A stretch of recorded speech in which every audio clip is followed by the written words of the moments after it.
Halo para invest bro dimanapun Anda berada, saya akan lanjutkan video analisa saham KLBF. Video ini adalah lanjutan dari analisa fundamental saham Kalbe Farma Tbk. Sebelumnya, saya sudah bedah profil bisnis dan laporan keuangan kuartal 3 tahun 2020. Kali ini saya akan menjelaskan analisa rasio keuangan emiten KLBF beserta historinya. Pertama-tama, mari kita lihat histori penjualan usaha Kalbe Farma. KLBF mencatatkan rata-rata pertumbuhan majemuk atau CAGR 8 tahun sebesar 8,14%. Kita bisa lihat di grafik ini, omset Kalbe Farma tiap tahun selalu meningkat. Sepanjang 9 bulan di tahun 2020 ini, omset Kalbe sudah setara dengan omset setahun di 2014, dan artinya lebih tinggi dari omset 12 bulan di tahun 2012 dan 2013. Inilah proyeksi pendapatan usaha Kalbe Farma di tahun 2020. Dengan pendekatan trailing 12 month, kita bisa memperkirakan omset Kalbe hingga akhir tahun ini, kurang lebih 22,9 triliun rupiah. Namun, jika kita jadikan angka-angka omset tadi sebagai persentase pertumbuhan, sebetulnya, pertumbuhan Kalbe kurang memuaskan. Proyeksi saya, penjualannya hanya naik 1,2% saja di tahun ini. Kondisi pandemi tentu jadi alasan utama kinerja yang sedang-sedang saja seperti ini. Kita lihat profit margin perseroan. Secara umum, laba kotor dalam rentang stabil di kisaran 40-an%, pernah menyentuh 49% di tahun 2016. Tapi trennya merosot, sekitar 45% saja margin laba kotor perseroan tahun ini. Sementara itu, margin laba usaha KLBF 9 bulan ini menyentuh angka 13%. Efisiensi yang dilakukan tahun ini cukup berhasil. Setidaknya lebih baik daripada tahun lalu. Pada 8 tahun terakhir, margin laba usaha paling tebal dicatat Kalbe pada tahun 2017 lalu. Pada sisi bawah, margin laba bersih atau NPM meroket jika dibandingkan tahun 2019 lalu. Omset boleh-boleh saja naik tipis, tapi laba bersih yang dicatatkan KLBF ternyata cukup memuaskan, sekitar 12% margin laba bersih dicapai Kalbe hingga kuartal 3 tahun 2020 ini. Kita lihat performa kuartalan Kalbe Farma. Tren omset kuartalan yang menanjak sejak Q4 2017 hingga Q3 2019, kemudian stagnan hingga akhirnya merosot pada kuartal 3 2020 ini. Sementara untuk margin laba kotor, justru tren menurun telah terjadi sejak Q3 2017 lalu, ada pola zigzag di sini. Namun kuartal 2 dan 3 tahun ini Kalbe berhasil melakukan efisiensi harga pokok, sehingga tren margin laba kotor mulai berbalik arah. Dan ternyata, konsisten dengan margin laba usahanya, ada pembalikan arah di kuartal 2 dan 3 ini. Semoga kuartal 4 ke depan kita juga bisa melihat margin laba Kalbe yang semakin meningkat. Kita masuk ke rasio aktivitas. Kelompok rasio ini akan mengukur efisiensi kegiatan operasi Kalbe Farma. Perputaran aset Kalbe ternyata dalam tren menurun. Total aset turnover, yang diwakili oleh garis merah, merosot sejak tahun 2013. Tapi masih di atas ambang batasnya di angka 1, jadi, masih aman sebetulnya. Sementara itu, perputaran aset tetap juga menurun, mengikuti perputaran total asetnya.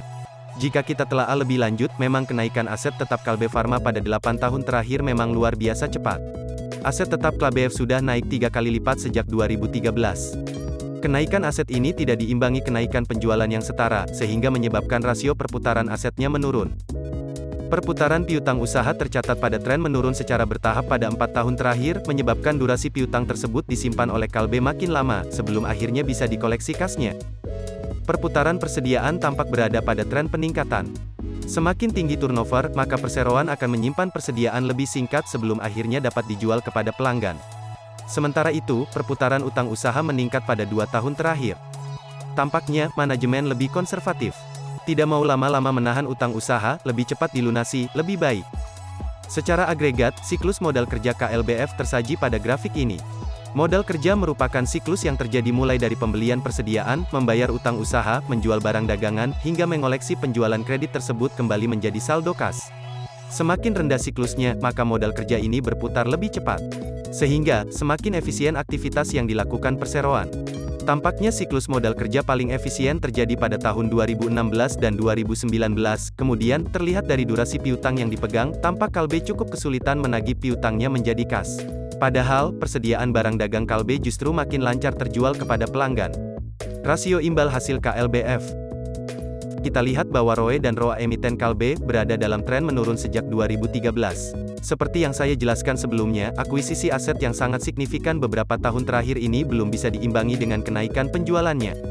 Sehingga, imbal hasil asetnya makin merosot. Manajemen perlu berbenah dan memperbaiki kondisi ini, sehingga bisa kembali jalur yang benar seperti kinerja Kalbe beberapa tahun lalu. Namun memang secara umum, imbal hasil ekuitas yang konsisten di atas 10% sudah merupakan kinerja yang bagus. Mari kita bedah imbal hasil Kalbe secara kuartalan. Kita lihat 3 tahun terakhir, imbal hasil tertinggi selalu dicatatkan pada kuartal 2, yaitu periode bulan April hingga Juni. Ada yang tahu kenapa? Apakah efek bulan puasa dan Idul Fitri? Tren likuiditas KLBF berada pada tren positif pada 8 tahun terakhir. Current ratio ada di atas angka 2, masih sehat dengan quick ratio, di mana kita sisihkan item persediaan, angkanya punya masih di atas ambang batas. Bisa kita lihat di garis warna merah. Bahkan, saldo kas KLBF ternyata lebih tinggi dari kewajiban lancarnya. Bisa kita lihat di garis warna hijau. Pada tahun 2019, nilainya ada di atas angka 1. Untuk cash ratio ini memang tidak ada ambang batasnya. Secara umum, keuangan jangka pendek Kalbe masih liquid dan sehat. Rasio solvabilitas akan mengukur kesanggupan perseroan melunasi utangnya. Kita lihat struktur utang berbunga KLBF mengalami kenaikan, terutama tahun 2019. Rasio utang terhadap modalnya naik signifikan. Kita bedah ke grafik kuartalan. Sepanjang tahun 2019, memang terlihat utang jangka panjang naik signifikan. Sementara setahun kemudian, yaitu 2020, justru utang jangka pendeknya yang naik signifikan. Artinya, ada sebagian utang jangka panjang di 2019 yang akan segera jatuh tempo dalam waktu dekat ini. Tapi, overall, rasio utang terhadap modal yang mini, untuk Kalbe ini, utang berbunganya hanya di bawah 10% dari modal sendiri, sebetulnya masih sangat sehat.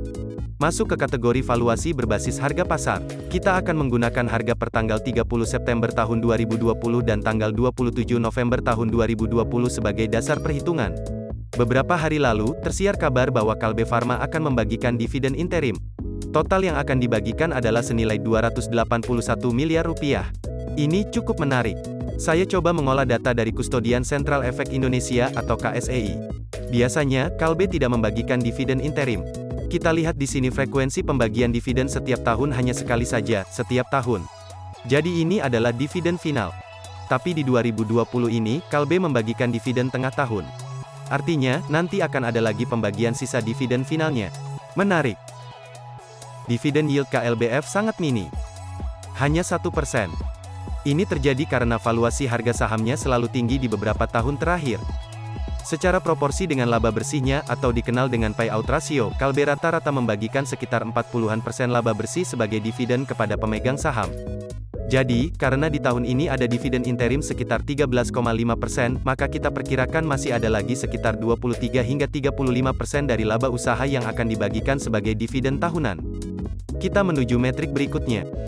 Sama seperti video-video sebelumnya, saya akan tampilkan rasio valuasi menggunakan metrik band. Anda bisa melihat definisinya dan juga angka ambang batasnya di video-video saya yang sebelumnya. Oke, mari kita masuk ke kelompok metrik ini. Yang pertama, metrik PER band. Tampaknya dalam tren menurun. Posisi pertanggal 30 September lalu masih di dalam rentang triwulanan, dan jauh di bawah resisten tertingginya pada kuartal 1 tahun 2018. Nah, penutupan perdagangan tanggal 27 November lalu, harga saham KLBF sedikit merosot jika dibandingkan tanggal 30 September. Sehingga valuasi PER-nya hanya pada angka 25,1. PBV band KLBF dalam tren menurun pada periode 2016 hingga 2020 ini.